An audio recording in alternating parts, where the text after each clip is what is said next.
Hello guys, seven deadly since के episode 20 में episode की स्टार्टिंग में दिखाया जाता है हेंड्रिक्सन उससे कहता है कि बड़े दिनों बाद मिले सेवन डेडली सिंस के कैप्टन।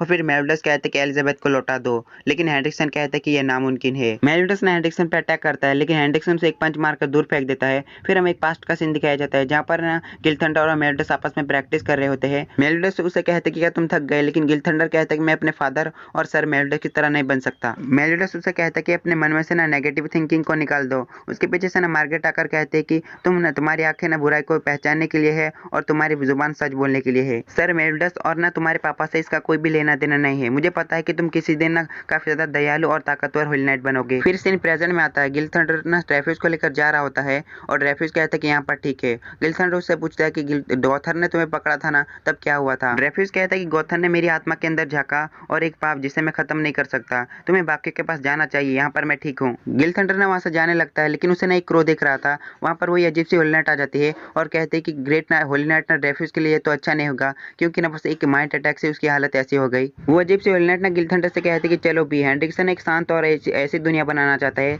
जहाँ पर ताकतवर लोग ही जिंदा रह सकेंगे। गिलथंडर उससे कहते हैं कि क्या तुम्हें लगता है कि हम डिमन क्लैन से लड़ने के बाद ना हम बच पाएंगे, लेकिन वो अजीब सी होली नाइट कहते हैं कि यार तुम डर रहे हो, तुम्हारे लिए मैं डिमन क्लैन से लड़ूंगी। तभी ना उसे हेंड्रिक्सन का कॉल आता है और वो कहते हैं कि एलिजाबेथ कहाँ पर है। फिर वो होली नाइट बताते हैं कि उसे ना मैंने एक ऐसी जगह पर छुपाया है जहाँ पर उसे कोई भी ढूंढ नहीं सकता। और वो कहती कि लगता है कि तुम्हारे पास एक अच्छा मेहमान है, मैं अपने प्यारे होली नाइट को वहां पर भेजती हूँ। वो ना गिलथंडर को उस जगह पर टेलीपोर्ट कर देती है और वो गिलथंडर आते ही ना मेलिडस पर अटैक कर देता है और उससे फाइट करने लगता है। उसके बाद ना आर्थर और मेलिडस एक तरफ होते हैं और हेंड्रिक्सन और गिलथंडर एक तरफ होते हैं। मेलिडस ना आर्थर से कहता है कि मेरी थोड़ी देर तक मदद करो। आर्थर कहता है कि मेरा नाम आर्थर पेंड्रैगन है। मेलिडस उसे कहता है कि ये सारी हम बातें ना बाद में करेंगे। उसके बाद ना मेलिडस और गिलथंडर आपस में फाइट करने लगते हैं। उसे देखकर आर्थर कहता है कि ये तो इतने ज्यादा तेजी से फाइट कर रहे हैं। हेंड्रिक्सन आर्थर के पीछे आ जाता है और कहता है कि ये हमारे लिए भी तुम कह सकते हो। गिलथंडर ना मेलिडस पर लाइटिंग बीट से हमला करता है, जिससे ना मेलिडस काउंटर करने की कोशिश करता है, लेकिन वो काउंटर नहीं होता। गिलथंडर ना मेलिडस के पीछे आ जाता है और अटैक करता है, जिससे मेलिडस के हाथ में से ना वो तलवार छूट जाती है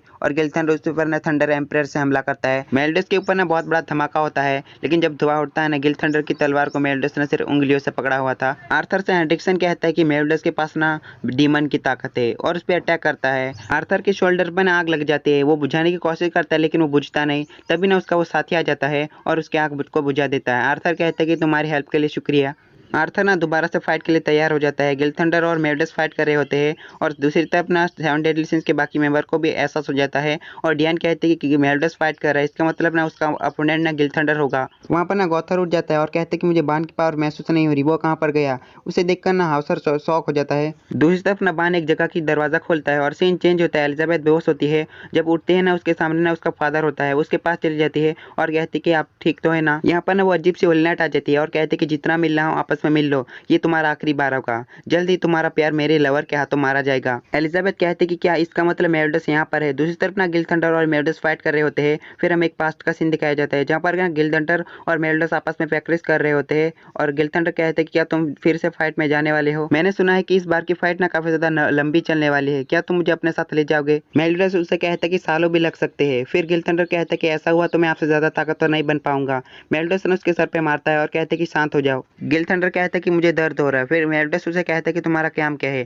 गिलथंडर कहता है कि मार्गरेट की रक्षा करना। मेलिडस उसे कहता है कि अगर तुम परेशान और नर्वस हो तो मैं तुम्हें एक जादू सिखाता हूँ। उसके बाद ना सीन प्रेजेंट में आता है। मेलिडस ना गिलथंडर से कहता है कि क्या तुम मुझसे सीरियसली फाइट करके तुम्हें कोई अफसोस तो नहीं होगा ना। गिलथंडर उससे कहता है कि तुम्हारी आंखें ना बुराई को पहचानने के लिए और तुम्हारी जुबान सच बोलने के लिए है। तुमने किंग के साथ धोखा किया है और मैं तुम्हें कहता हूँ कि मैं किसी भी सेवन डेडली सिंस से ताकतवर हूँ। और मेलिडस और गिलथंडर ना फाइट करने लगते हैं। तभी वहां पर हेंड्रिक्सन आता है और आर्थर उससे हार चुका होता है और कहता है कि मैं और वक्त पर टिकना चाहता हूँ था, लेकिन मैं शर्मिंदा हूँ। हेंड्रिक्सन और मेलिडस फाइट करने लगते हैं। तभी हेंड्रिक्सन कहता है कि हम इसे आज खत्म कर देंगे और उस अजीब से होली नाइट से कहता है कि तुम यहाँ पर आ जाओ। और वहां पर ना वो अजीब से होली नाइट कहते हैं कि एलिजाबेथ अगर तुम्हारी कोई आखिरी इच्छा है तो तुम मुझे कह सकती हो, मैं स्पेशल सर्विस के तौर पर वहां पर मैं पहुंचा दूंगी। लेकिन एलिजाबेथ कहती है कि मेलिडस हार नहीं सकता। वो होली नाइट ना फाइट के मैदान में पहुंच जाती है और मेलिडस को फिश कर देती है, लेकिन मेलिडस ना उससे छूट जाता है। दूसरी तरफ ना गॉथर कहता है कि लगता है कि कैप्टन ना 3 अपोनेंट से फाइट कर रहा है और डियान कहता है कि किंग तुम प्लीज उसकी मदद करने जाओ, लेकिन किंग कहता है कि मैं तुम्हें ऐसी हालत में नहीं छोड़कर यहाँ से नहीं जा सकता।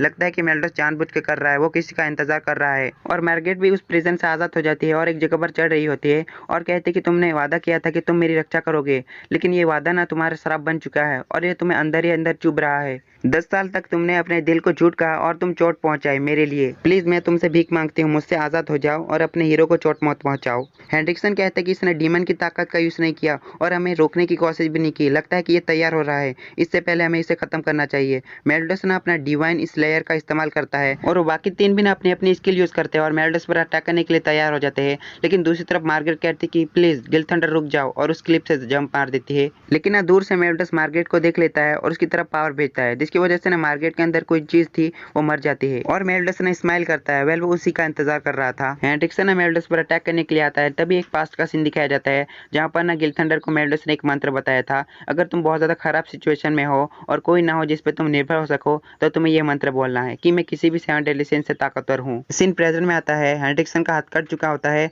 और मेल्डस को ना गिल थंडर ने बचा लिया होता है। गिल थंडर ना मेल्डस से कहता है कि शुक्रिया मेरे श्राप को खत्म करने के लिए, जिसकी वजह से मैं काफी समय तक बंधा हुआ था। और दूसरी तरफ ना मार्गरेट को आर्थर बचा लेता है और हेनरिक्सन कहता है कि तुमने मुझे धोखा दिया। लेकिन गिल थंडर उससे कहता है कि मैं तुम्हारे साथ कभी था ही नहीं और मेल्डस से कहता है कि अब मुझ पे छोड़ दो, मैं अपने पापा का खूनी का बदला लेना चाहता हूँ। और वो ना हेनरिक्सन पे अटैक किया जा रहा होता है और हेनरिक्सन पर ना लास्ट थंडर अटैक करता है, जिससे ना बहुत बड़ी बिजली निकलती है। उससे ना एक क्रो भी मर जाता है। उससे ना हेनरिक्सन मर जाता है और गिल थंडर ना वेरोनिका के पास चले जाता है और वो अजीब सी होल नाइट ना मेल्डस से कहते हैं कि तुमने इसे कैसे महसूस किया था। मेल्डस कहता है कि व्हाइट ड्रीम के फॉरेस्ट में ना जब गिल थंडर ने उस मंत्र को कहा तब मुझे एहसास हो गया था कि किसी को बंदी बनाकर रखा है और गिल थंडर पर नजर रखी जा रही है। लेकिन वो होल नाइट कहते हैं कि गिल थंडर तो अपनी पूरी पावर से लड़ रहा था। फिर मेल्डस कहता है कि गिल थंडर अपनी जान भी दे सकता है, जिससे वो प्यार करता है। होल नाइट कहते हैं कि चीजें ऐसे ही खत्म नहीं हो सकती और उन्हें अलग अलग जगह पर ना टेलीपोर्ट करने लगती है। लेकिन एक ड्रैगन ना उसे खाने की कोशिश करता है और उसके पीछे से ना वही आर्थर की साथी आ जाती है। आर्थर का साथी ना उस होल नाइट से कहता है कि मैंने तुम्हें सिखाया था कि तुम अपने गुस्से से